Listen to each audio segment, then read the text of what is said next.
Thanks to all of our Team Human supporters who get the ad-free version of the show, as well as access to our Discord, monthly salons, and live events. Until the end of the summer, you can still get a full Team Human membership for $2 a month, and you can keep that rate as an original charter member of the team for as long as this show is happening. After September 1st, the lowest monthly rate for new team members will be $5 a month. Our next Team Human Salon will be on Tuesday, August 1st at noon New York time. That's 9 a.m. in California and 5 p.m. in the UK. That's the Team Human Salon on our Discord, August 1st, 12 p.m. New York time. See you there.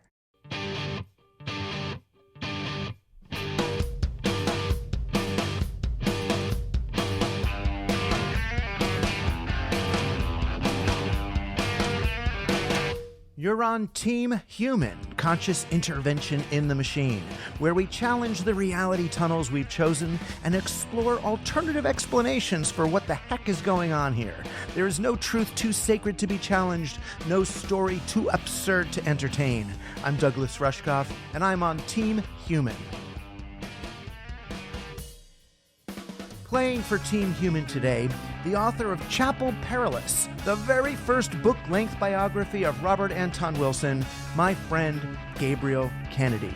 And that's what he did. That's what he was so brilliant at doing, and that's what's so inspiring about him as a writer, as a thinker, that he is able to do that constantly, to break open your brain. Gabe is going to walk us through the Chapel Perilous and remind us of just how relevant and essential the work of Robert Anton Wilson is to a world on the brink of conspiratorial madness. It's time to intervene on behalf of people and all hilarious things. I'm Douglas Rushkoff, and we're all on Team Human. Never has there been a society in greater need of Robert Anton Wilson than our own right now. As Bob would no doubt be explaining to us if he were alive, our problem is not that we don't know what to believe, whom to trust, or how to respond. It's that we think we do. We are certain what the words and pictures on our screens mean, whom they indict, whom they absolve, and which side's story they tell. It's not only a dangerous way to live, it's entirely less fun. It's actually amusing to me now that I was nervous the first time I met Robert Anton Wilson back in the early 90s. To me, he was not only a counterculture legend, the author of Cosmic Trigger and the Illuminatus trilogy, initiator of Operation Mindfuck and Pope of the Discordian Church, but an authority figure and role model. I was on my first book tour, gushing with my optimistic appraisals of the early cyberdelic movement, when I noticed him just sitting there in the front row. I had actually modeled my talks on Bob's style of lateral thinking, comparing and contrasting perspectives while never quite committing to one. It was the space between them, the ambiguity itself, that mattered. But now that I was in front of Raw, that's what we called him, Robert Anton Wilson, of Raw himself, I became obsessed with the possibility that I was doing it wrong. The master was in the house. And afterwards, he invited me back to his apartment for a beer, and I remember waiting for his pronouncement, his words of wisdom. But he was just Bob. Everything was surprisingly low stakes. He had no pronouncements on what I was saying. There was no right or wrong. He simply enjoyed the spirit of inquiry, the questions, the wonder, the confusion, and the enthusiastic pursuit of doubt. As a role model, Bob offered neither the certainty of today's alt-right, non-castrated male authority figures, nor the self-assuredness of the technocratic left's New Deals. He may have been amused by the playful ingenuity of the meme wars and fake news, but he would have shrugged sadly at the belligerent intentionality fueling it all. He modeled uncertainty as a form of play. I've often worried right here, in fact, on this show about whether Operation Mindfuck worked too well. He and his colleagues' effort to destabilize America's consensus reality in the 1960s through pranks and confusion, like levitating the Pentagon, or publishing conspiracy stories about Jackie Kennedy walking in on Lyndon Johnson sexually abusing the exit wound in JFK's head when his body was being transported back to D.C. Operation Mindfuck sought to suggest that anything anyone in the counterculture was doing at any time might just be part of an elaborate prank. This put outsiders in a difficult position.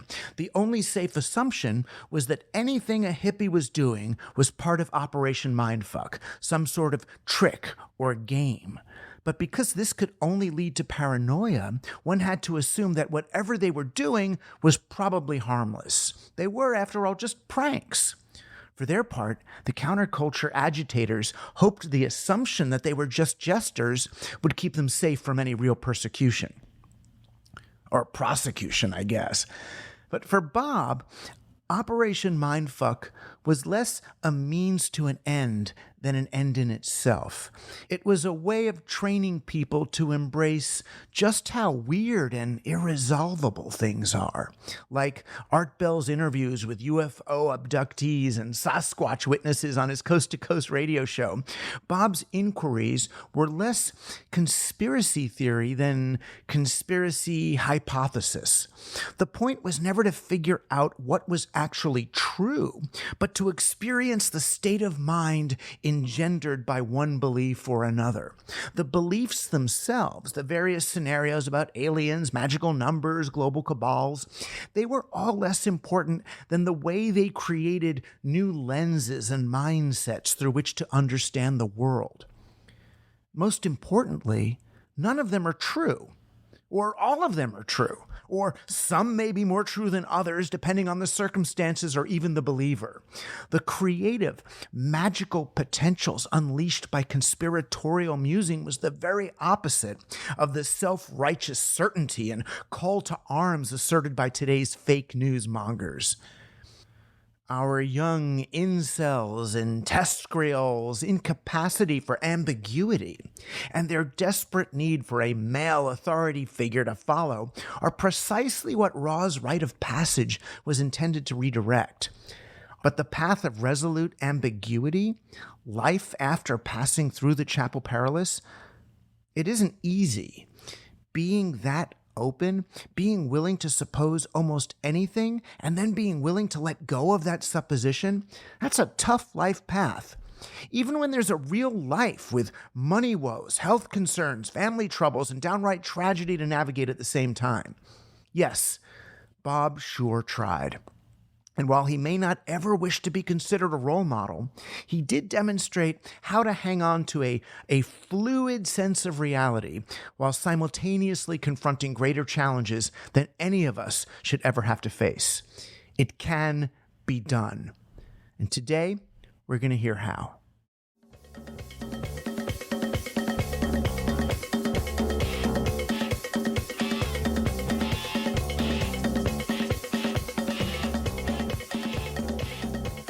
Today is a big one for me. I mean, there's really no one I can think of more seminal to the Team Human project than Robert Anton Wilson, philosopher king and pope of Operation Mindfuck, the Discordian Church, author of Cosmic Trigger and co-author of the Illuminatus trilogy, my friend and mentor until his death in 2007, and a constant source of inspiration and a touchstone for reassurance to this day. It's about time that someone tried to chronicle the life and thought crimes of this futurist, psychologist, and agnostic mystic. And I'm thrilled that someone who once considered me his mentor has not only risen to the task, but honored me by asking me to write the introduction, which I read as my monologue today. Team Human, please welcome one of our consummate utility players, the ever-talented, endlessly energetic, and increasingly wise soul, Gabriel Kennedy. It's good to see you after all this time. Yes, indeed. Likewise. You grew up. You look like an adult now. I think it's just the part of my hair. It's parted differently. I guess. Yeah. Yeah. I mean, these Team Human conversations are not like podcasts, or maybe they are like podcasts, and I just didn't realize this is what podcasts are. But it's not like some NPR, like I'm Terry Gross interviewing. Who's that? Tell me, Gabriel, about your experiences. But I really started it because I was trying to model a kind of a conversational jazz, if you will. Not conversation as performance, but what is sort of intellectual, spiritual, emotional intimacy with another thinking person trying to promote anomalous behavior in an overly conformist reality. So, dude, when I met you, I felt like you were still on the youth side of life, and I was over the crest into the adult side of life. Like, you were in your 20s and I was in my late 30s or something, and you were kind of rapping and still, able to live off whatever you could scrape by. And I loved your stuff. You're making videos as Propanon and rapping the truth at a time when not that many white people were even allowed to do it. If you know what I mean? Sure. To wrap the knowledge. Definitely. I mean, let's do a needle drop on one of your tunes from that era. Which one should we sample? Maybe for this one, Ayahuasca Metropolis. I think that's a good one. All right. So here, everybody listen to Ayahuasca Metropolis. A few bars of this thing. Consciousness shining in void, a great radiance, radiating stadiums to standing room capacity. After me, the path will be drawn upon a map, while the fools stack food stamps and add their own tax. Perfectly, periods of packaging facts, percolate, impersonate the truth to manufacture whack. I'll stand back, stand tall, stand ground, watch the wind shake them down from the country to metropolis. Rise to the top, cause I know where the bottom is. Pawn the body politic, apply the acupressure. Meditate for years, all about the elders' lectures. Step into the stage with the tongue of a sage. I let myself get out the way, then I study the waves. It's like that, a matter of fact, beyond material. Some speak ethereal, some claritative crap. First step upon the path, past the neophyte status. Yeah, fuck that bullshit, overstand, boom, bap. And you react with thunderclap. So that's the rap, the great chain of being of dependent origination, the pen and the pad, tracing my generation, hands down. We come to elevate the sound with the hand-to-hand program to get your hands up. We are the universal, the mind lattice, so just breathe. Breathe.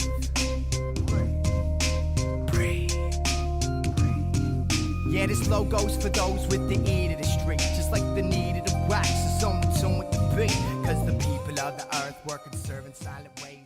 So that's who you were, and you are. I mean, but that's who I encountered. And then we find out we got all these similar interests, right? Like, psychedelics and Timothy Leary and Terence McKenna and, of course, the great Robert Anton Wilson. And what happened? You just decided someone's got to do a biography of this dude? Yeah, like pretty much. I knew that I wanted to write something about Bob for a very long time. And then just no one has written a biography yet. So you might as well be the first one to do something, but I think that a biography contextualizes Bob's ideas. And I think that was necessary right now, Yeah. So I just wanted to just do that. Just make this contribution real quick to, a scholastic, unofficial wing of some college is being developed right now about Robert Anton Wilson studies. It's happening. So exactly, right alongside Taylor Swift studies and zombie studies. But maybe more important even than those. We'll see. But so as long as we're on it, I'm interested in the journey, right? When you first said you wanted to do it, and I knew you as this kind of rapper guy, I'm like, oh, good the fuck luck. It's hard to publish a book. It's hard to do a whole legitimate biography of a whole human being, and it's a big, difficult life. And he had already written Cosmic Trigger. But what was the story by which sort of the evolution of the project? Did you contact Christina, his daughter, first to see if they would authorize it? How did it go? Well, it went like I had a conversation with an editor at some major publisher. And I said, hey, man, I can write. I have all these articles and I've written some things about Robert Anton Wilson. Does that sound cool? And he was like, that's awesome. Yes, yes, yes, yes. And so it just happened like that. And so I got this deal. Well, I got the interest for the deal, and the guy was awesome. He just kept saying like, "Hey man, take your time, take your time." And so that was the real motivation to, I don't want to say like, well, transform in a way or just evolve as a writer, because yeah, I was a rapper and stuff like that, but like, man, I'm a writer, bro. Like I listened to a bunch of hip hop, but I also, when I really turned on, I read a lot of Henry Miller, and to me, he's like a rapper, Right. So it made sense to me to evolve like that. But that when this deal came about in a way, it was just the motivation to stay focused, to stay on it. It took the plunge to say, I am this, I am a writer, and I'll take whatever comes with it, whatever it takes. This is what I want to do. And I just felt like I read so much Bob that I was like, dude, this has just got to be it. I have to do something about Bob and around whatever he was talking about. Right. So can you share who the editor was? Because that wasn't the one who stayed till the end, right? No. Right. It was Mitch Horowitz. Right. Our good friend. He's been on twice of the show. He's like the only one who's been on more than once. Nice. It's great. Yeah. He was running Tarcher Press at the time. Yes. There's the at part of Penguin that did like weird book. They did like Timothy Leary's flashbacks and all that like good Crowley stuff. And they were kind of almost like an in-house Samuel Weiser kind of press of Penguin. And with Mitch Horowitz, who we all know now, imagine that dude at the helm, an unrealized Mitch Horowitz, right? Doing everything for everybody else, but then, just he was growing inside. He was germinating into what he is. Right. So he was a full-on supporter. Then he left, or the Tarcher changed or whatever. And then were you like out on the street? It was some of that. It was like a confluence of these of events. Like, I think that he was ready to move on. I think that also being a first-time writer and just kind of feeling like I'm teaching everything to myself. I didn't study literature in college. I just read a lot, right? And so while I handed in a quote unquote finished, I fulfilled the contract of getting a book done in a year, but I made a choice for the first chapter that was a biography from first person point of view of Bob. And I honestly think that might have been, I think that he probably looked at that and was like, "Oh, this is a little too close. This is too first person. It's not complete." Because the book quickly transitioned after the first chapter into a third person perspective, which is what it is now. And I, of course, later on corrected the first chapter or rewrote it. I wouldn't say corrected because I thought it was pretty dope. Right. I mean, there's a tradition of that, like Timothy Leary's autobiography begins from the perspective of the sperm, right? Of the sperm that made him. So it's like, there's a tradition of that in the psychedelic literature, or even regular, like Dutch, this biography of Ronald Reagan was written in the first person by just some dude. So, it's been done. And I understand, and you only did it at the beginning, but anyway, it was a little alienating, I guess, especially to the post-Mitch editor who wasn't the one in love with Bob and you and the project to begin with. Yeah, it was, and it's all good, man, because it was... honestly, I needed way more time than a year to really dig into Bob. And like it started, like Mitch was super into the things that I was showing him until that first chapter. And then, but dude, you got to learn. You have to learn. You got to be humble. It was a hard moment. I was like, oh God, I lost this book deal with the huge book publisher. And to tell you the truth, my first book got canceled too. Siberia. Oh, I didn't know that. Life in the Trenches of Hyperspace. My first book, and the story I tell people, which is true, and it was the first half of the letter, was we think that the internet's going to be over by 1993 when your book's supposed to come out, right? Because they thought it was like CB radio that they had bought the next breaker. All right, now it's internet. But the second half of that rejection letter was, and your book sucks. I mean, it was that I did a lot of rewriting for it, but the second half of that letter was, you're just sharing facts with us, that's not strung together. There's no cohesive argument. There's no through line. We don't know the people, So there was all that other kind of first time nonfiction writer, issues Yes. with the book as well. And thank God, thank God that first book didn't come out, because I learned a lot in that next year and a half. Yeah, totally. It's a great book. I love Siberia. I think that's a great book. No, thanks. Yeah. And Bob, that's when I met Bob, was because of that book. I was on book tour for that book at Capitola Book Cafe. And in the front friggin' row, there's Robert Anton Wilson, Ralph Abraham, Nina Graboy, Rudy Rucker.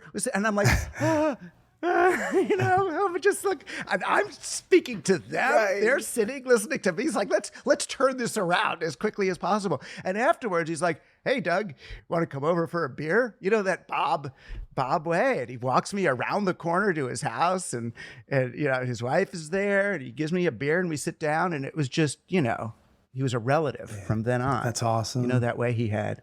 Yeah. And so you found what's that, Strange Attractor Press in the UK became your main home. And they're weird. I mean, they're weird one. They do they have a Crowley book, they have psychedelics books, they do Roy Christopher, I gotta have him on this show. He's wonderful. They do Austin Osman's tarot book, I'm looking, is in there. I mean, they're just wow, wonderful stuff. So you found them. Yes.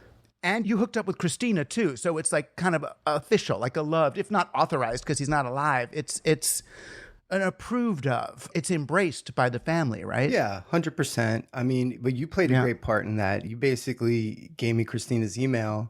This was very early on in the process. So when I had the original deal, I mean, she was really, after that email with you, she was the first person I hit up, and then for about a year and a half, we talked like often, and she told me so many amazing things, and then the next part of the book became, how do I make it more objective than just Christina's take, because she's like the family. I mean, just being around Bob must make your mind work better, because all of the kids, I've spoken to all three of them now, all three surviving children of Bob and Arlen, and they just have such great recall. I'm shocked. I'm like, wow, like you must all have photographic memories. So many details I've received from her. And so we were talking for a while, and then I just kept moving with the book, kept doing interviews. And then A Strange Attractor kind of came on the page, but entered the scene. This was a while after so I was just kind of free floating for a while. I had no publisher, I had nothing. Things were pretty chaotic all over the map. Personal life and the world, and but I just knew that like this book was going to be dope.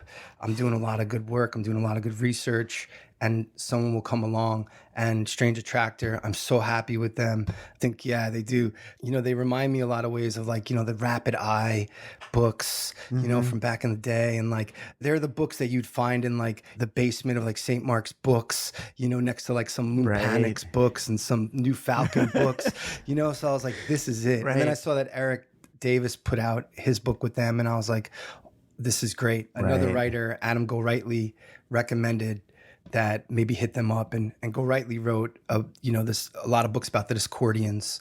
So I took his word, and then I hit them up, and Mark and Jamie over there, super cool, really nice guys. And it turns out that Mark, he'd already wrote a book and then did this great documentary called Mirage Men, which is all about disinformation agents within the UFO community.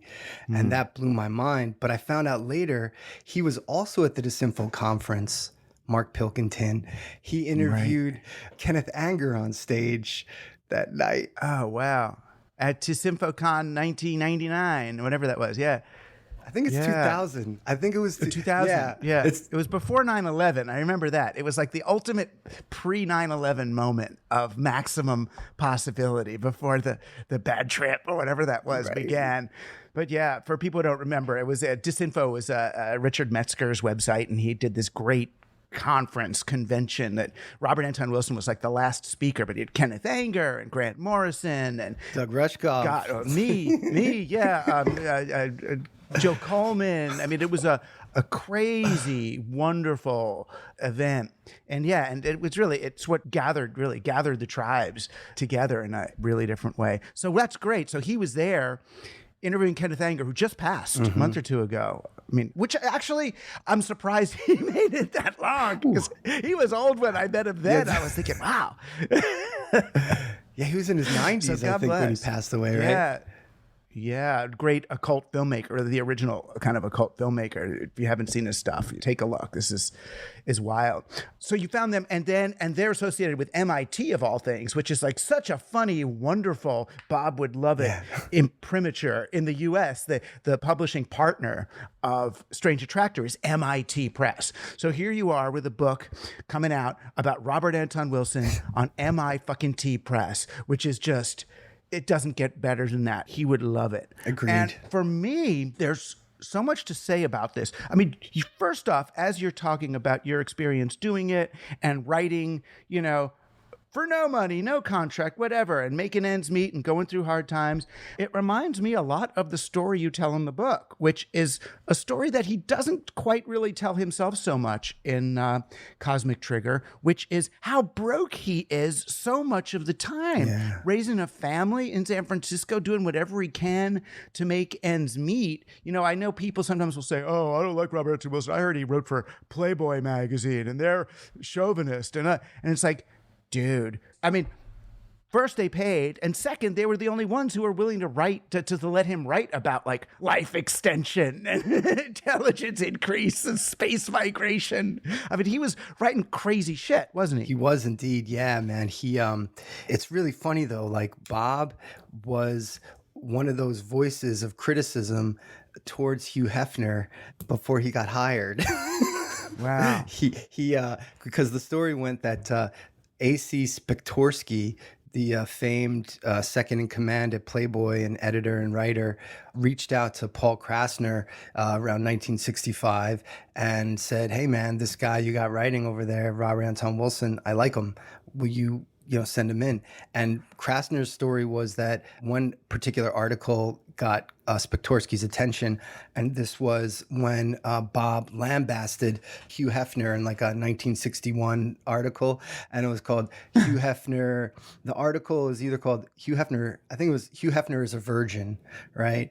And Hefner had just put out some kind of editorial or an interview for The Realist talking about socio-political things, and Bob just kind of lambasted him, kind of like how people go in on Elon Musk today, like you think you know something, like what are you talking about, right? And, so Bob just went in on this guy, and so that's what Krasner said. Spektorsky read and was like, yo, we want Bob on the team. But Bob later on said that it was an article that he wrote about his time when he worked for like these Playboy knockoffs, this publisher named Myron Foss, who was sort of like this legendary, I guess low culture is one way to put it, publisher, right? Like put out girly mags, UFO magazines, a lot of knockoffs of like big things. So he put out like a knockoff of the National Enquirer, and he called it the National Mirror, and Bob and maybe Arlen ended up writing for this guy for like a year or something in New York. And Bob was made editor of multiple magazines at once. And he said like the name of that article was, I think, Confessions of a Schlockmeister, or, and that was also put out in The Realist. And so Bob said that Spektorsky read that article and saw that he had experience basically working with pinup magazines and stuff like that. So like a lot of things with Bob, there's a couple different stories. And this was part of the thing of doing all this research, is like digging into, he's right, but then there are just some things that like he just gets dates and times wrong sometimes with his personal life. Right, even with his own life. I mean, and that's kind of where I kind of want to engage with you about two sides of Bob's work and life that are, I think, really important and relevant for us today. What we could call, and they intersect, the kind of the serious side, which is, what is it to journey through, the title of your book, Chapel Perilous, what he called the Chapel Perilous, to have that experience, whatever that, to go through the spiritual crucible. And then this place he ended up on the other side, which is the intellectual hijinks and pranksterism and Discordian church and Operation Mindfuck. I mean, so maybe we start with the serious. I mean, a lot of people ask me, whenever they interview me about Bob or my experience, tell me, what is the Chapel Perilous? And it's like every time I end up saying something really different, which is probably really appropriate to the Chapel Perilous, but because you're going to have to do it pretty soon when you release your book. I mean, what is the Chapel Perilous, and what did Bob mean? That's a great question, and I completely empathize with the answers different every time. Well, it's a term that he borrowed from two sources, probably T.S. Eliot's poem "The Wasteland," and then T.S. Eliot borrowed the concept from British folklorist named Jessie Weston, who published a book in the 1920s, which I'm forgetting the name of that book at the moment. But the subject of the book, though, that Weston wrote was all about the King Arthur stories and basically the Grail romances and the search for the Holy Grail. And she looked at the poems, obviously the epic poems from like the 1500s, 1400s, all about King Arthur and the search for the Holy Grail. And what Weston ended up doing was determining that these stories were all about like an initiation, but not just being initiated and going through the journey. It's about preparing for an initiation. And so oftentimes the heroes and heroines of these Grail romances, they're looking for the Holy Grail, they're on the quest, but along the way they get caught in a chapel and some enclosed space, and it's possessed. It's a haunted house. All types of scary things happen, like dead bodies floating from the ceiling. The walls are bleeding. Some huge, scary hand comes through the walls, and everything you could think of about like a haunted house. And so then the task at hand becomes the hero or heroine has to transform the chapel, basically bring it back to life, cleanse it of the evil spirits, right? And then they get to move on, right? And then, of course, another story of it is there's like a seductress or seductor in the chapel as well. Anything to take the hero or heroine off their journey towards attaining this grail. But again, Weston says that these stories should be read as they were used as like rites, as some sort of initiation rites for people back in the day. So that's Weston's interpretation. But T.S. Eliot loved it so much, he incorporated it into The Wasteland, and he called it like the Perilous Chapel, right? And then Bob, of course, loved Eliot, and Ezra Pound edited The Wasteland, and Bob was all about Ezra Pound's poetry and stuff. And he just, Bob, man, he was so good at grabbing something and making it his own. And so he took that term and pretty much internalized it more, but almost keeps it in line with Weston's perspective. Like for Bob, entering Chapel Perilous, it became a psychological state where one, that old Zen phrase, like, at first the mountain is the mountain, and then the mountain is not the mountain, and finally the mountain is the mountain. That's pretty much what the journey through Chapel Perilous seems to be, because it being a psychological state filled with meaningful coincidences, it's your own personal journey to figure something out or attain something, right? But it's different than like some banal sort of quest, because things that appear to be supernatural, you don't know what's causing these crazy things to happen in your life, And he, of course, like studied causality, like up the wazoo. He was all about always studying what's the cause of things, right? And so for him, it was a sort of psychological state that he had to journey through to get to the other side. Right. And the way you're describing it, I mean, what it makes me think of, at least in Bob's case, it's that like weird stuff and weird coincidences and supernaturally things and conspiracy theory provoking phenomena are occurring all around him. Like the number 23 keeps showing up in all these coincidental ways. Then stuff's going on in space and the planet Sirius, and numbers and ages and cosmic events. And it's like, this is too coincidental to be true or to not be real on some level. And that's why what you say when he goes into causality. So he's looking for, well, what's the scientific possibility? What's the mathematical possibility? What's the supernatural possibility? What's the aliens? aliens? What's the spiritual? What if it's God? What if the Bible's right? What if it's the pyramids? What if it's... And he goes through, and that's part of what he did in his work and what he describes in his Cosmic Trigger book is he puts on like different hats. I'm going to be Professor Bob. I'm going to be Cynic Bob. So sometimes he's like Amazing Randy, believing nothing at all, like Richard Dawkins. It's all materialism. There's nothing here. And sometimes he's friggin', Naomi Wolf, ready to say that Bill Gates can put nanobots, in our brains through 5G towers. And he treats them all. It seems like part of the Chapel Perilous journey involves treating them all with equal respect for at least a time. It's, you know what I mean? Yeah. Like, it's like, okay, I'm going to go walk down this a little bit like Art Bell would. I've been talking a lot about him lately. When he would listen to a caller and just be, So then Chupacabra said what to you? And then, just take it all. Take it all as if, everything is true. Keep as Bob would say, keep the lasagna flying over the, entertain those possibilities. So there's this time in the Chapel Perilous where you do that, but then how did you get out on the other side? I mean, what do you pass through it, or do you just get used to it and you live there for the rest of your life? 100%. Yeah, that's an interesting thing too. I mean, when the way he presents it in Cosmic Trigger, the volume 1, he does get out the other side because he's a great writer and he understands the hero's journey, and you need an ending, Yeah. And he was so giving, man, because he gave his buddy Leary the sort of grand finale in a way, that at the end of Cosmic Trigger, Leary is the guy that provides the final jewel of knowledge to signify, hey, I made it through the other side. And which is, if anyone gives you any negativity, you just take it and you give it positivity right back, Easier said than done, my friend. Well, and easier said than done for Robert Anton Wilson, who at the height of his both spiritual and financial journey and threat, and after all this stuff he put his family through in order to stay true to this quest and not take a stupid job and keep writing about what he cared about, at the peak of all that, his young daughter, an angelic, innocent presence, is brutally, violently murdered. Yeah. That's going to yank you out of the chapel right away.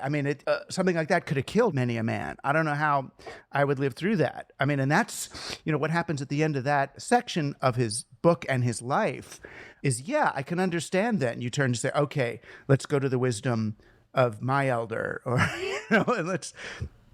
but it yanked him out of the chapel, didn't it? Well, my argument in the book, in a way, is that Chapel Perilous is a fitting metaphor for life, especially these days. And Bob being an antenna of the race, if you will, the human race, his whole life was anticipatory for everything that's going on now in some ways. Yeah. And so how do you know you're out of Chapel Perilous? That's a great question. How do you really know? Right. It's like asking, do you ever come down off your first trip, or do you just get used to seeing the world that way? Good point. Yes, 100%. 100%. Because I think it's just sort of he recontextualized things. And a good illustration of this is where he basically chose the metaphor of the puka, the 6-foot-tall white rabbit from Kerry, Ireland, who manifested to him while he was watching Harvey, the movie with James Stewart, about a 6-foot-tall talking rabbit from Kerry, Ireland, and sort of just settled on, this is all kind of ridiculous, isn't it?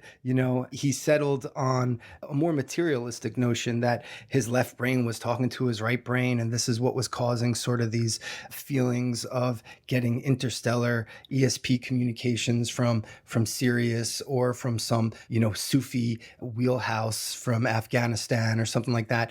Right. He went into that kind of Julian James breakdown of the bicameral mind. This is an intercerebral phenomenon. It's both quantum and biological, mechanical at the same time, creating this experience for my being moving through time and space. This is something I do. I wonder about, did Bob make it through the Chapel Perilous in a way? Well, I guess it all comes down to, what's the notion of the Grail? What is the Holy Grail in your life? What is this about? Because did Bob attain communion with the Holy Grail? Like at the end of Indiana Jones Part 3, did he get to drink from the cup? And I mean, I guess people have to read the book to find out, you know? Yeah.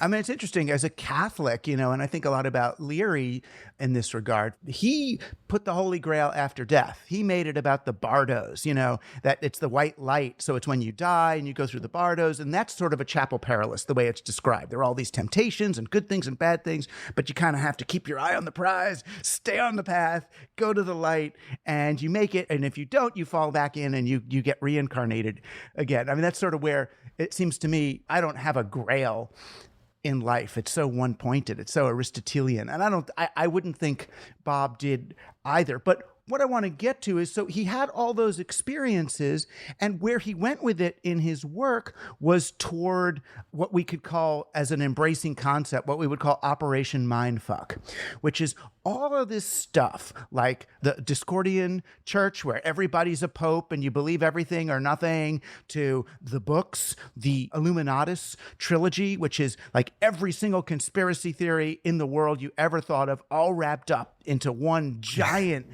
global world order thing, which is both true but not. I mean, it's a giant prank, and Operation Mindfuck itself, which is what, he was involved in, and Abby Hoffman trying to levitate the Pentagon, and Paul Krasner saying that Lyndon Johnson penetrated JFK's exit wound with his, a thing on the airplane in front of Jackie O, all this stuff. And from what I understood, this was like almost like a situationist Dada-esque political prank to kind of try to destabilize a humdrum consensus, to wake America up out of its consumerist trance and to get more playful. And I mean, what I've worried with Are You Serious on the show a couple of years ago when Trump was elected president was, well, did this experiment work too well? Are we so? Because right now we're utterly destabilized, but without even going there yet. At the time, it was a kind of a form of political, mental, psychic activism, no?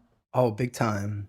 Yeah. And I mean, it was beyond the Discordians, though. Yeah. I mean, the 60s was that era of this sort of rebirth of the irrational, and, magicians are alive and well. And we're going to poetically recreate the world, and we're going to levitate the Pentagon. And it's great. Bob was there. He was there in 67. He smoked a joint on the steps of some national building. And he was like, I'm going to tell my grandkids about this. Mm-hmm. And, but the notion of Discordian upheaval, I mean, you said it right there. It was this Dada-esque sort of response, Discordianism was started by Greg Hill and Kerry Thornley, and Thornley gets most of the attention because Thornley went crazy, and he was also a great writer too. But Greg Hill was like this, the brain in some ways of the operations. And he made it a point to, at one point, kind of switch gears and say, yeah, we kind of presented this as a religion, but this is more like an art piece. And he was really into mail art, sending art through the mail, which was a thing for a while, making collages and sending them and stuff. And so I venture to say the Discordians are an art group like the Dadaists, right? And like the Dadaists in the beginning of the 20th century, that coming out of World War I, they believe that all this reason and rationality, what did it get us? It got us this horrible war where people are destroyed. And that's talking about World War I, not even World War II, And so their response was, the only way to mess with this stuff is to create some sort of random factor. And the Dadaists didn't use that term, the Discordians did. Mm-hmm. But they thought nonsense was the best response to this reason and rationality that's supposed to be making things better. And look what it did to people. So they were inspired by them. That's great. And reason and rationality today would be like kind of techno-solutionism, or letting AI control the world and do whatever's the most probable best, even if they have the equation. Oh, this is the best outcome. We've calculated it. And it's like, I don't think so. 100%. Right. Yeah. There's no room for the weird, for the anomalous, for the stuff that keeps us alive and human. That someone like Bob would argue consciousness is, the fact that we're even consciousness is absurd. It's absurd that we're even alive and here and conscious. So you really want to end absurdity? No. If you want more life and more stuff, you want to embrace it, enhance absurdity, right? Pedal to the metal on the absurd. Right? 100%. And that's what he said at the end. Bob, his last message to the world was, I think death is absurd. Yeah. Beautiful. He was like, I'm out. Yeah. Death is absurd. That's funny. Yeah, Timothy's was why not?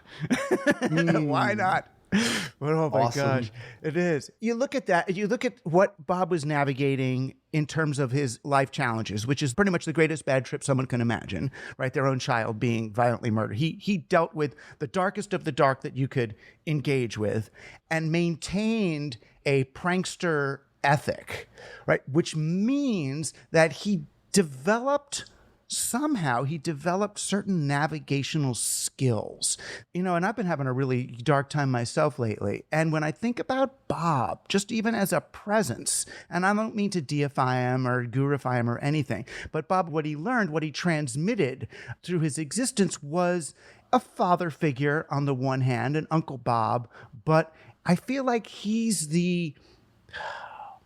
kind of the benevolent, uncastrated male figure that so many young men in particular could have used today to not go crazy Gamergate, QAnon, incel madness. In other words, there's a way of navigating all the conspiracy, all the confusion, all the destabilization. I feel like if Bob were around today, there might not be quite so much crazy.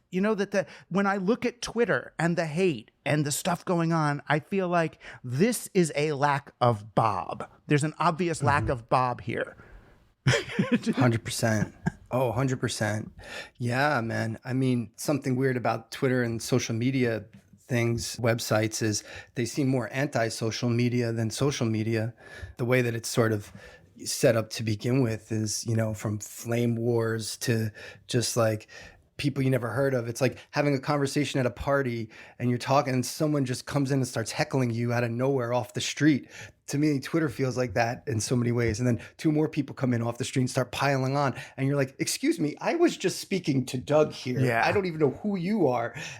But isn't that sort of the construction of that stuff too? Yeah. Like, haven't they done a lot of studies that conflict is more sticky and people like want to fight about stuff, especially politics? And didn't Facebook do some crazy study that they never told anybody about in 2012 that they found that people can argue about politics all day long and that'll keep them online, And so it's kind of already constructed in the machine, right? Like right. In the programming data. And it doesn't, I write things in E prime, which is to take the is of identity out of what you're saying. It just really takes the sting out of your tweets. Right. Yeah. E prime is a way of constructing sentences that Bob read in Alfred Korzybski invented it. The guy who who came up with general semantics that Bob was into. Neil Postman was really into general semantics too. They liked Korzybski and general semantics because he was looking for a kind of a post-rational, post-Aristotelian way of looking at the world. He's like, kind of like from Kant and all those guys. He's saying, we don't really see the world as it is. We just see our pictures of how we think the world is. So it's all a construct. So man, don't take these things too seriously. Realize that your semantics may be controlling or constructing your vision of reality as much as whatever's actually out there. So he wanted people to make sentences that didn't use the word is. So you would never like pull a dollar bill out of your pocket and say, this is money. Once you do that, you're all screwed up. What you want to do is pull the paper out of your pocket and say, we use this paper to represent money in our society. And then all of a sudden it opens up what is and what isn't, So it's not money. It's something, it's the social construction. And then once you know it's a social construction, then everything becomes more flexible. We can start, now we can talk. Now we can begin, right?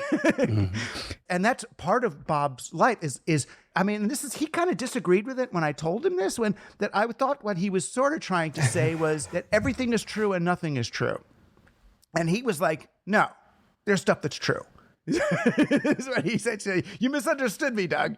There's stuff, there is real here. Yeah, well, that's the thing about Bob too, though, right? It's just like, like all of us, he's always updating his perspectives, you know. So when he was, say, interviewed by Richard Metzger in the late 90s at Metzger's early podcast, when you know, that sort of legendary interview of like Genesis P-Orridge, Metzger, and Bob, and in between the break, you know, Metzger was like, do you want to talk about Cosmic Trigger? Do you want to like get into stuff? And he's like, yeah, man, but like, look, I don't think the same way anymore, you know, but I don't want to ruin the experience for my readers, you know, like let them go through the journey themselves. So, you know, Bob in the 2000s, you know, he wasn't the same Bob in 1975, right?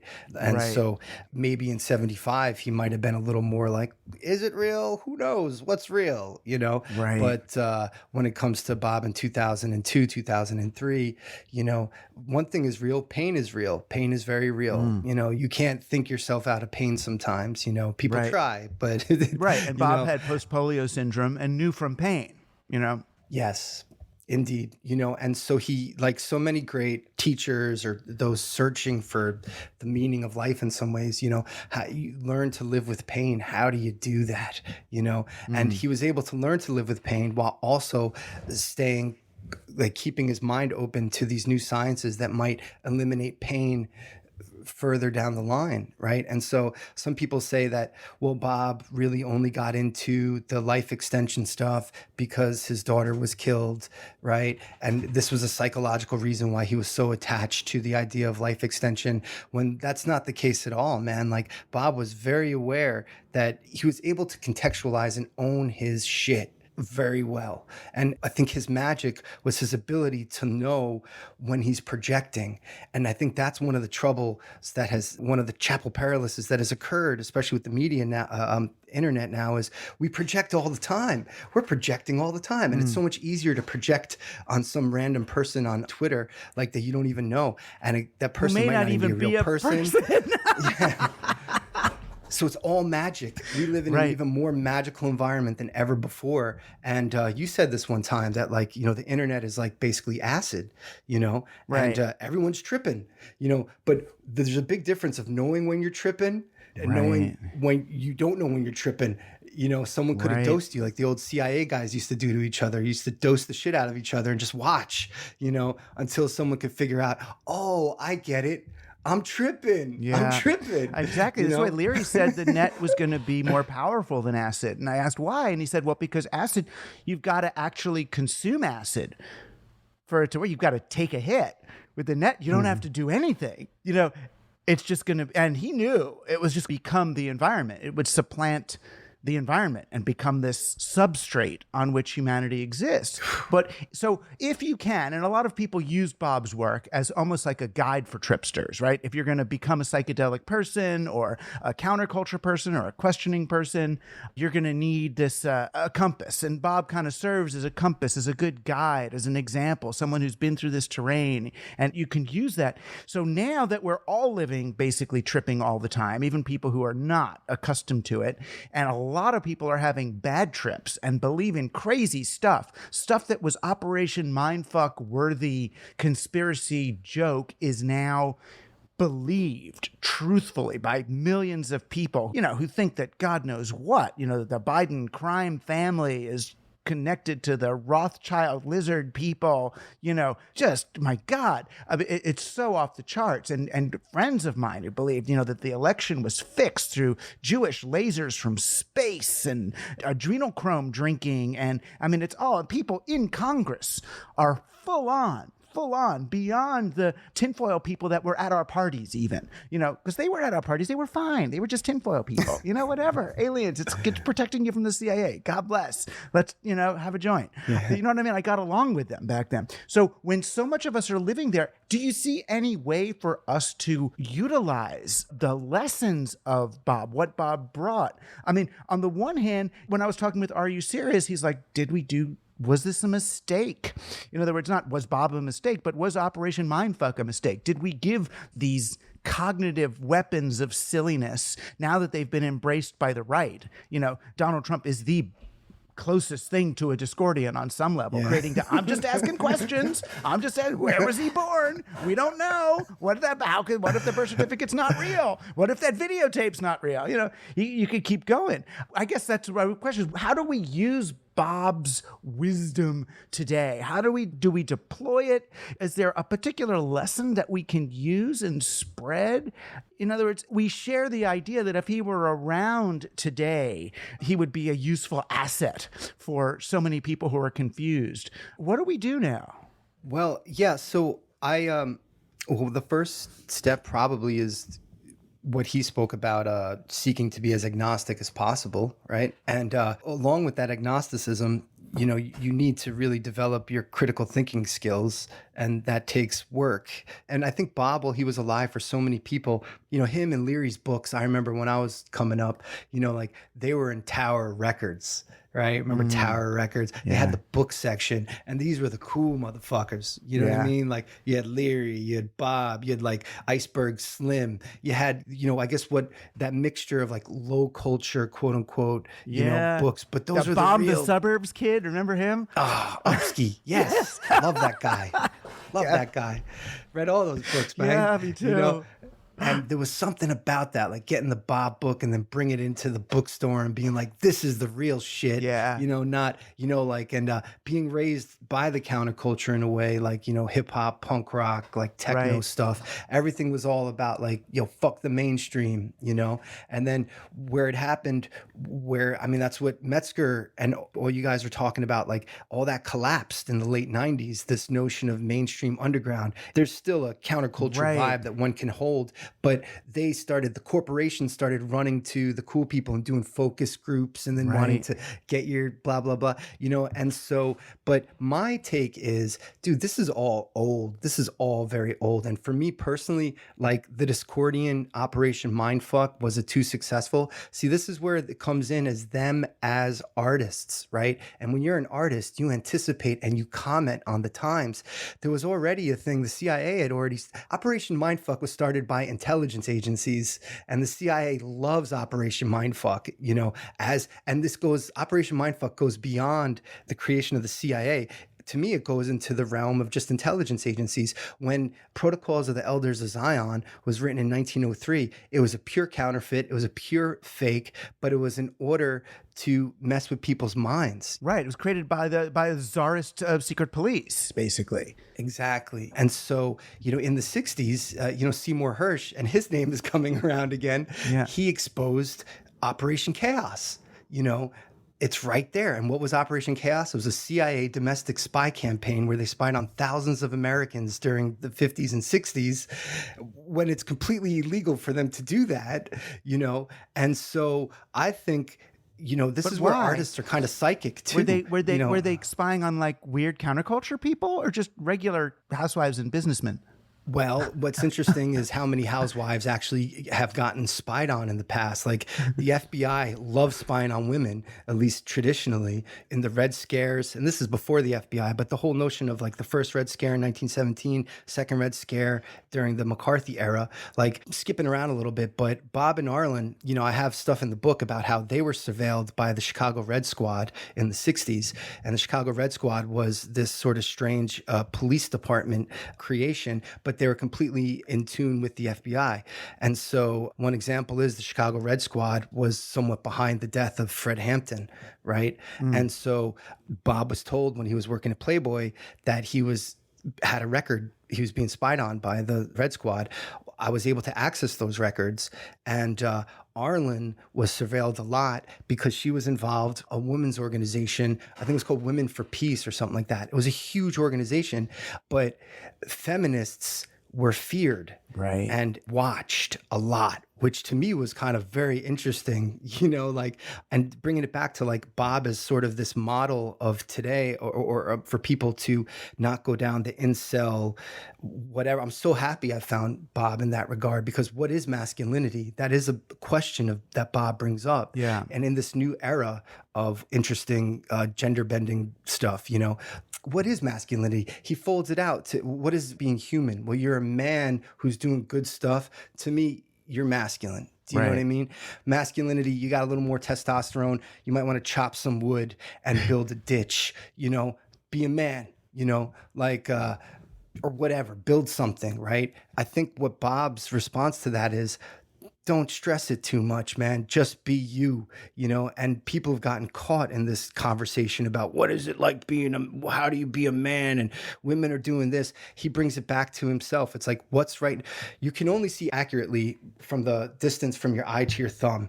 Everything else, your mind is projecting, you know? So what does it mean to be a man these days is like, you got to go out, you got to live your life. That's what it's about. You know, be a hero, be a heroine of your own life, you know, be a transgender of your own life, you know, be human. That's the most important thing, you know, and all that other stuff about what's masculine and all this nonsense, I think gets, you know, swept aside. However, Bob did kind of get into that stuff a little bit at the end of his life. He did publish some articles for that newsletter Backlash. Right. I think he got into the notion of like androphobia. He was not a fan of the third wave radical feminist perspective. And in the book, I think I kind of answered a little bit. He has his intellectual ideas, which make total sense, you know, when he's saying anyone who's seeking to group a whole bunch of people together with the is of identity sounds fascist to me, right? Which is what he accused some of these radical feminists of doing, you know, saying all men are, et cetera, all white men are, et cetera. You know, me as a white kid in hip hop, you know, that shit, people look at you like, where are you from, man? You're some white dude. What's your story? I got all these projections I want to project onto you. So it's up to each individual to always like, to learn how to represent yourself and your most individual perspective, you know, and to me, that's what a big part of Bob's knowledge is, you know, but, you know, he changed over the years too. I know, but it's interesting. So there's a perceived masculinity crisis that to the rescue come everyone from Jordan Peterson to Steve Bannon, right? Giving, it's like, there was a moment in 99, 2000 when Robert Anton Wilson, for one, there was what was her name? I was just looking her up. Susan Faludi.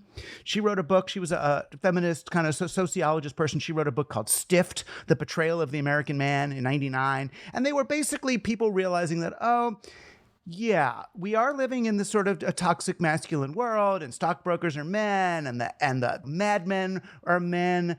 But if every talk show and every Oprah Winfrey show is going to be people yelling at some white guys for what they're doing without providing kind of positive alternative things, this could end up kind of bad. In other words, you can't, even if there's been a problem, a many century problem, it's going to be tricky for young men to grow up in a world where they know that they're the enemy of a society, and they might feel betrayed. They might backlash on a certain level. And I think Bob was sort of looking at that too. Just like, I mean, in my world, it was like, yeah, hackers, I get it. They're breaking into things, but don't criminalize them. There's a way to work with these young people, you know? So these dudes, you want to be careful how you raise young men, you know, especially if they're watching the reformation of our society. So on the one hand, yeah, we can blame toxic masculinity and the chalice and the blade and you know, it's century. Is it from the Pharaoh to Genghis Khan? You know, you take a dude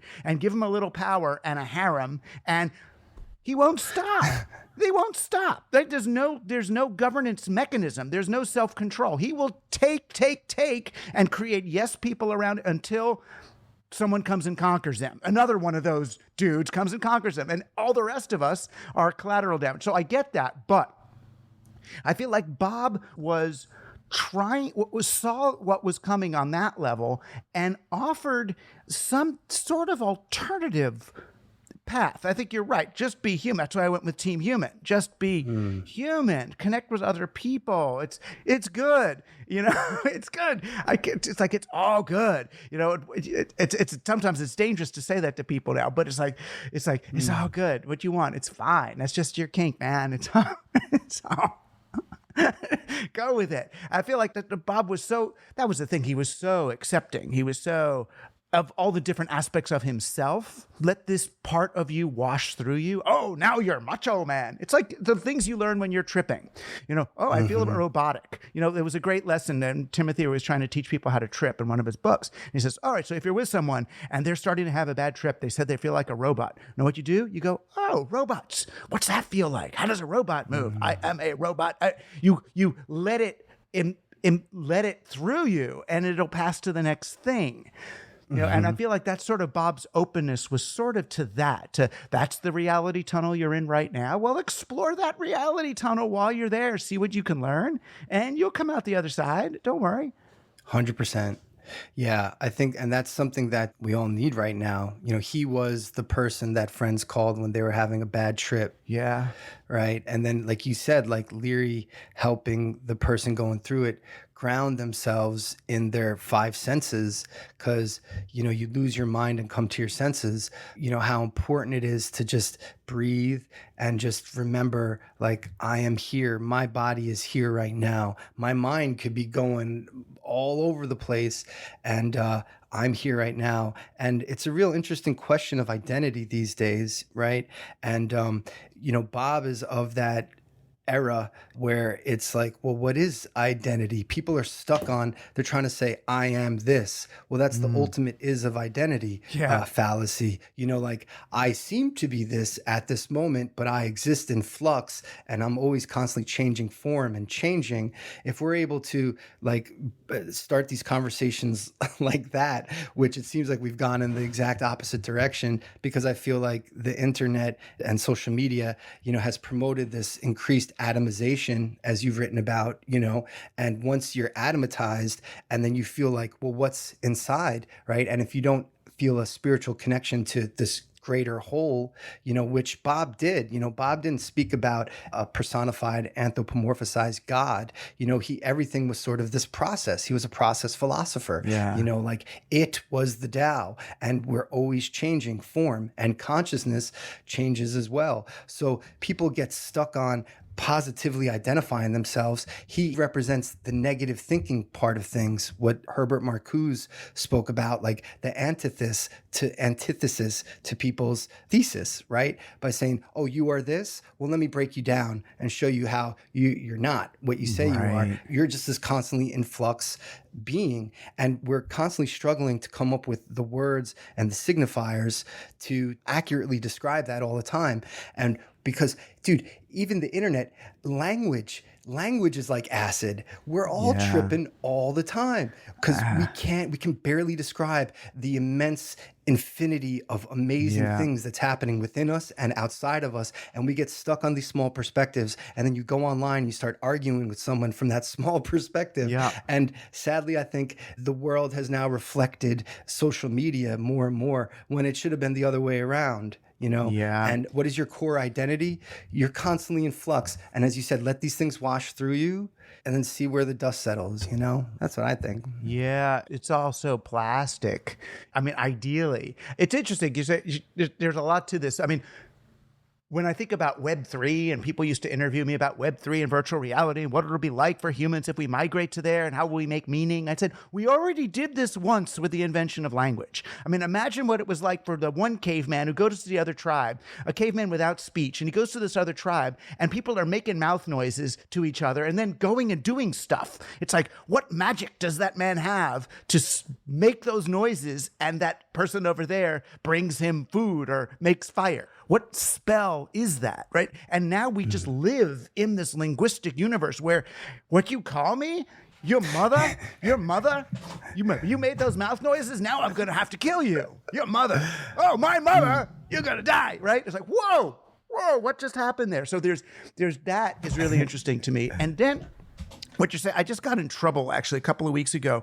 I was musing only because someone was showing me proof of gender switching, kind of like proof that, okay, here's scientific proof of this thing that happens in the womb. If you've got these genes and then this thing happens and something changes, that's why we have proof now. That's why you are a woman in a man's body. Here's the genetic, we have the marker, we have the thing, we have that. And it's like, all right, if you like to have that, that's cool and all, but I always want to say, don't let that limit you either. In other words, just as I'm not going to let the fact that I'm XY, if I'm a woman, I've got my right to declare. You know, that in some ways it's disempowering to require scientific proof of oneself, right? One's identity. It's like, whatever, man. Irish Catholic, but you're a Jew? Welcome, mishpucha. Yeah, you know, fine. You know, it's, you know, do you know what I mean? It's like this, and I get it. And Bob, I'm sure Bob would say, oh, when I have my scientist lab coat on, my scientist lab coat guy agrees with you. You have declared proof. This one says, is interested to know, well, what are you going to think you are tomorrow? And you have the perfect right and freedom to be a different gender every friggin' hour, every hour, right? Because this is you, right? Yeah, that's such a big question too, man. Because I mean, again, how Bob, you know, in Cosmic Trigger 3, which came out in 95 around or 94, he was writing about, he's like, I believe that there are biological differences between men and women. You know, men have more testosterone, et cetera, and these things influence life. Right. For the most part. For most people, you could put them on sort of one side or another, and one person might have more testosterone one day and more estrogen the next. You know, you don't know. Exactly. Yes, exactly. And so like if Bob had, you know, lived until today, I wonder what his perspective would be. Because I think that maybe some people, they might hear this and think that, oh yeah, Bob, you know, Bob wrote for Backlash. Bob's down with the man. You know, he had criticisms of them too. That's the thing. He had criticisms of everybody. You know, but that was the whole point. You know, it's like, what's it to you? On a certain level. I mean, and that's why he would get in so much trouble all over the place. I mean, he was a troublemaker, but that's why he had to maintain the identity of the clown in many ways. I mean, he was a scientist to us or a philosopher to us, but philosopher clown. Because if you're the clown, you're kind of protected against, you know, it's harder for me because I'm not enough of a clown. It's harder for me to say like stuff I might about, you know, people's right to declare their gender at any moment they want to. It's like, oh, now people could, it's like, oh, well, Rushkoff's wrong about that. There is science, there's not science, there's, you know, whatever. He was really good at maintaining and accepting multiple perspectives at the same time. It's that I always think of like Tevye in Fiddler on the Roof, where the one person makes this argument to him and he goes, he's right. And the other person makes the other argument and he goes, he's also right. And they said, you know, and they said, how can they both be right? And he goes, it's tradition. You know, that's the thing. You're balancing. Of course they're both right. I love it. Great example. Yeah, I mean, like Bob in his own way, well, he was raw, right? Always raw with it, but he was non-dual in that respect, right? Like every identity we have is measured by our human perspective, our human chauvinism. You know, we're looking for life outside of planet Earth, but we're looking for life that reflects what life looks like to us here. You know, I wonder about that a lot, you know, like that there was once water on Venus, or this planet is mostly gas. Does a consciousness exist that's alive there? You know, like we just can't tune it in at this moment, you know? And so again, we're constantly projecting. And I think that's one lesson I got from Bob was just be aware that no matter what, you're constantly projecting. Just always be aware of that, you know? Yeah. And that's helped in my life a lot, you know? Yeah, and that's Korzybski, the structural differential that Korzybski that we were talking about before, that it's all, that everything you think about the world is projection. It's based on five senses, but you can't help but project. You know, even the idea that's a tree, you know, we know that's not a tree. That's the above ground part of a vast network of organisms, right? Yeah. That's not a mushroom. That's the cap of a, 1,000-mile piece of mycelia. It's like, oh, dude. And it just flips it on its head, right? And that's what he did. That's what he was so brilliant at doing, and that's what's so inspiring about him as a writer, as a thinker, that he is able to do that constantly, to break open your brain. And it's like, oh, that's the word I'm using for a tree. And it's actually, as he said, he would break things down operationally, right? Like this is not money. This is a thing that I use to get things, et cetera, et cetera.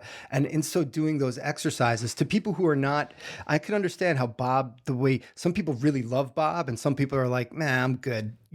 because like he had a specific way of breaking things down. And if you're on that wavelength, I mean, it's just endless, inexhaustible, fun, philosophically amazing, inspiring, and enlightening to read this guy, And I mean, that's why I wrote this book about him. This was like my final lesson with my teacher, because he was definitely like a guru, right? The anti-guru. And of course he never wanted that. Who does, right? Unless you're a crazy narcissist and you need money, right? Like what he was teaching people to do, I think is like, of course you get labeled like a guru for that. The guy was just a great teacher, Yeah.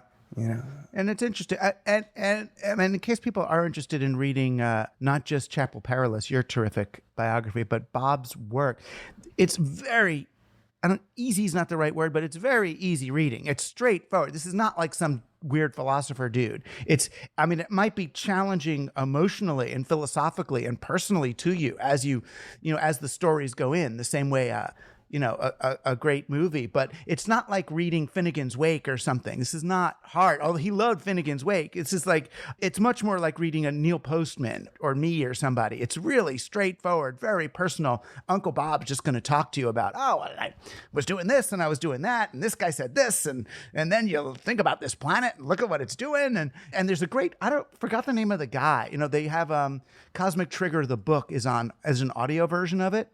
And they got this actor guy to read it who sounds a lot like Bob. It's this guy with this kind of Bronx accent or something. It's just this very straightforward. It's a really nice way to experience those stories. It's approachable. And your book is really approachable too. I mean, I feel like it's probably more important to those of us who were impacted by Bob than to total newbies, because it's like, there's so much for people who've experienced different aspects of his work to see who he was, and to read about the various apartments that his family was jammed into, and health issues and money issues and jobs and things, and him basically burning the midnight oil to keep a sigil going while he's working all day at a hack job. It's really important because, man, you think we have it hard, This is the way it is, It's just precarity is kind of part of the game. Especially as an artist in America, increasingly so, as an independent sort of artist.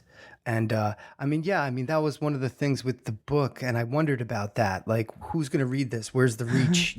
And of course, there's a ton of Bob fans are like, I can't wait for this. And I'm really thankful for that. I do want the book to be able to reach new audiences, people who read biographies, and they just want to read a biography about an artist, right? You have to apply some sort of structure to someone's life, because I created a map, and as Korzybski said, the map is not the territory, right? And it's impossible to write a full biography about anybody, because there's the external things, the who, what, when, where, and what, the who, what, when, where, movements through space and time. But to really get inside someone's head, like as I tried in that first draft, was, I don't think you can, as a writer, and this is where I go in on myself, like, we're always constantly learning how to write better. And how do you express such amazing thoughts in brief, hard-hitting, erudite lines, and this is where he was a great writer in that regard, in that sort of tradition of Hemingway in a certain sense, like he didn't write flowery language, right? He was completely influenced by that post-World War II, like just get to the point, man, but he did it in such a great and entertaining raconteur way, right? I tried to emulate that a little bit, but you also have to write from your own voice, and like I tried to just tell his story through my perspective, which, like, Bob's a hero. Like the guy is a hero. It just as Ulysses Bloom is a hero of James Joyce's Ulysses. Like, what does it mean to be a hero these days, right? It's like the difference between PTSD and complex PTSD, right? PTSD is one event that messes you up for the rest of your life. But complex PTSD, as they're saying, is water torture, one drop at a time. Like, well, what does it take to be a hero when you're doing it one little step at a time? Like comparing Bob's life to Leary's life. Leary was a rock star shot out of a cannon. He was dealing with these huge things. Bob had to sustain, he had to persevere, he had to deal with reading letters that he wrote like in the 80s. This is after Illuminatus. This is after Cosmic Trigger, like when he just moved to Ireland with Arlen, and he's having a great time, but then he'd go through major depression. And it was all to him, as he said to his friend, like, I think this is all related to money and feeling broke. And it's like, I got to go get a regular job now. How am I going to do this? And then luckily in came Ken Campbell with his Yellow Submarine, scooped Bob up and brought him from Ireland to England for a quick rendezvous and meeting with all these highfalutin executives and theater people. And boom, things got going again with Bob. And these are sort of the things I wanted to just kind of like highlight in the book, that if you choose this path, the road less traveled, if you will, you're crazy enough to want to be a writer. Like these, look at Bob, look at the things that he encountered, right? And just how he just stayed the course, and while not being a jerk, like, hey, look, we all go through stuff. Bob also could be a jerk to people here and there, like as we all can, but he didn't completely lose his shit, right? And there was a method that he practiced, like he through one depression. I think that I didn't psychoanalyze Bob in the book. I didn't want to do that, but I do think that he had some sort of manic, maybe depressive sort of thing going on, because in the mid 70s, like his cycles were maybe like every 7 years or 10 years. So in the mid 70s, before Luna was killed, he just wrote a ton of stuff, like one after another. He was just like killing it and teaching classes and doing all these things. And then he tells Greg Hill in a letter, like, oh, I got hit with such depression for 3 weeks. I couldn't even write. Like I couldn't think things without crying, and it's like, wow, this is Robert Anton Wilson saying this. Doug, the first time I met Bob was at the Disinfro conference, right? And it was backstage, and I was like, holy shit, I'm hanging with Robert Anton Wilson. And he's there smoking cigarettes, and I'm like, this guy smokes cigarettes, and I'm like, what's up, Bob? And he's like, oh man, it's good to talk to you. He's like, I get such stage fright, and I smoke a lot beforehand. And I'm thinking in my head, I was like 19, I was like, how the fuck do you get stage fright? Like, you're Robert Anton fucking Wilson. Everyone here loves you. But that's just what it is. Like the imprinting perhaps he received, right? Growing up hard in Brooklyn, poor in Brooklyn, where he was abused, like physically, by his mom, the nuns at school, other kids being jerks. Like there are just things that we can't always process, right? And so we do the best we can with them, and Bob, what he learned how to do was heal himself for the most part, right? So he weaned himself off taking a lot of antidepressants or anti-anxiety pills, right? By doing a lot of acid, magic, reading Nietzsche, and smoking a lot of weed. And here we are in 2023, all these medical studies coming out about the benefits of LSD on depression, psychedelics for depression and anxiety, OCD, you know what I mean? Like, so he figured out these ways to just, like, on the road less traveled, how to heal himself, and then how to help others heal themselves when they're taking similar adventurous, dangerous paths with their lives. McClellan said, it's the business of the future to be dangerous. We live in dangerous times, man. So you gotta be sharp, and you gotta know your shit.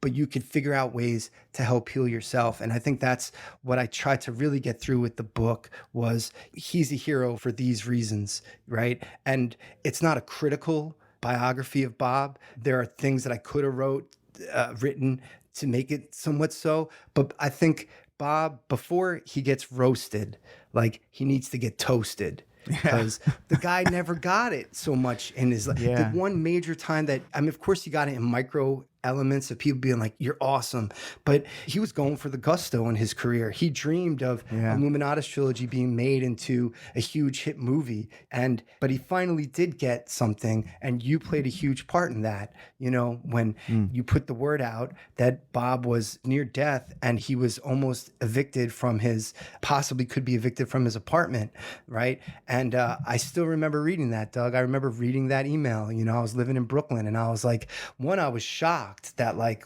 how does this guy who's so great, how is he struggling for cash like this? And but second, it was like, fuck yeah, this guy needs our help. Doug put the word out. Let's give him some money. And according to Christina, his daughter, $123,000 approximately came in 5 days. Yeah.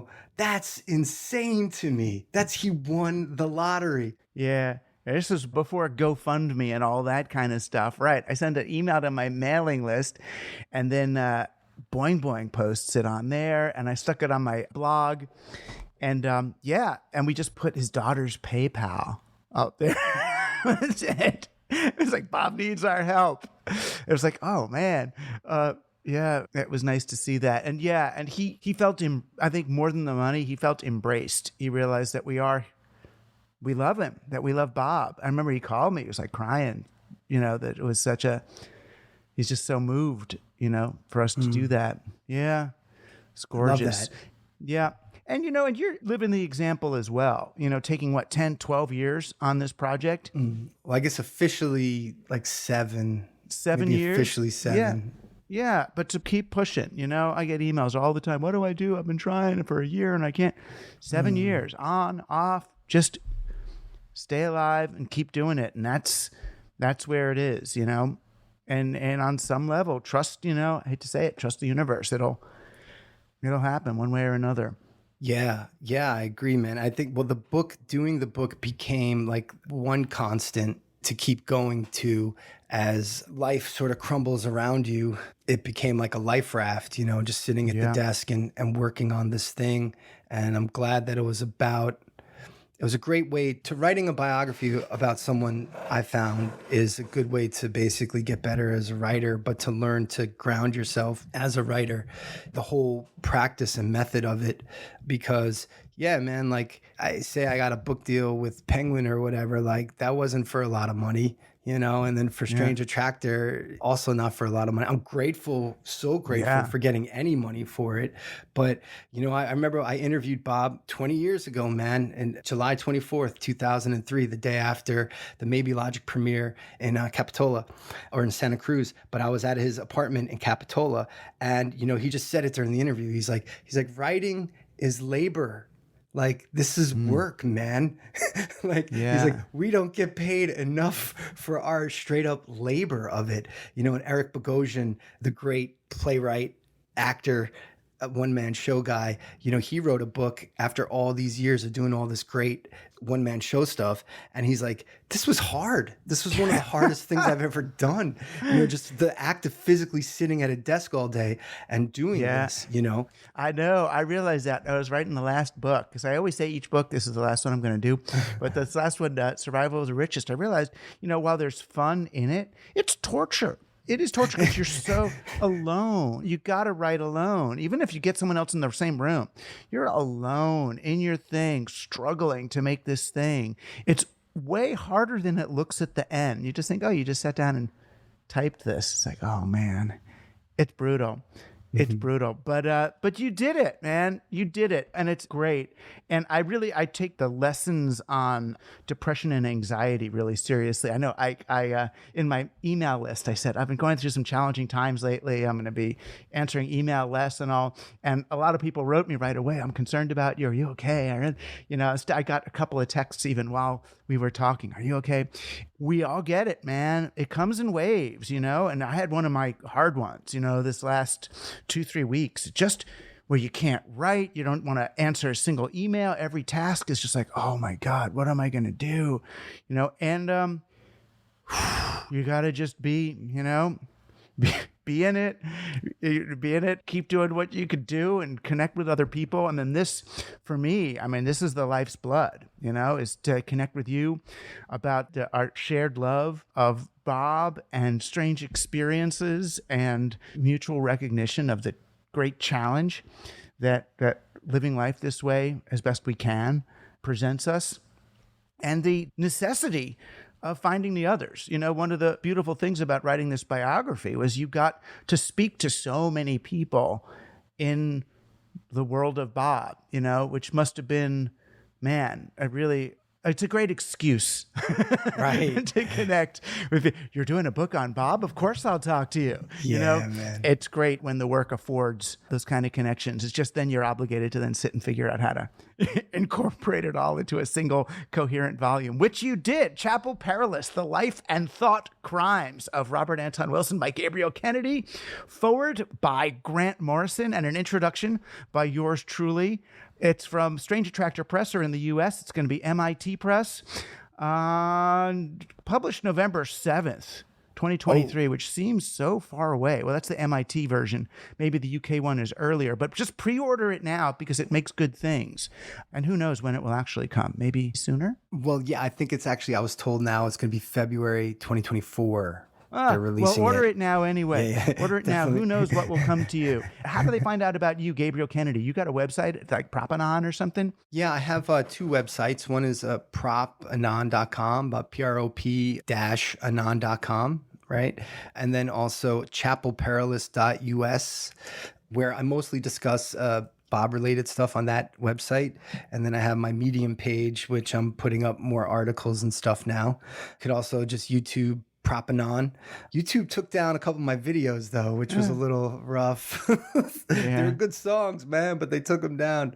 But yeah, those are the two sort of main things: propanon.com, chapelperilous.us. All right. And we'll put all the links to all your stuff at teamhuman.fm also. Well, shoot, Gabe. It's great to have an excuse to speak with you. That's the greatest thing about Team Human. Heck Get yeah, to talk man. to people. But let's talk anyway in real life. Let's hang out. You're not that far. Not that far, man. I'll be around in New York for a little while, so maybe we can link up sometime soon. Excellent. Well, I love you, man. I'm glad you found me, and I found you. Likewise, bro. And thank you for being on Team Human. Our guest today was Gabriel Kennedy, author of the upcoming book Chapel Perilous, The Life and Thought Crimes of Robert Anton Wilson. You can find out more about him and the book at chapelperilous.us, or just come to teamhuman.fm and check out all the links to Gabe, Propanon, and the new book. Team Human was produced by Joshua Chapdelaine and edited by Luke Robert Mason. It was actually made possible by all of you. Thanks for being on Team Human. I'm Douglas Rushkoff, and you've been on Team Human, our last best hope for peeps.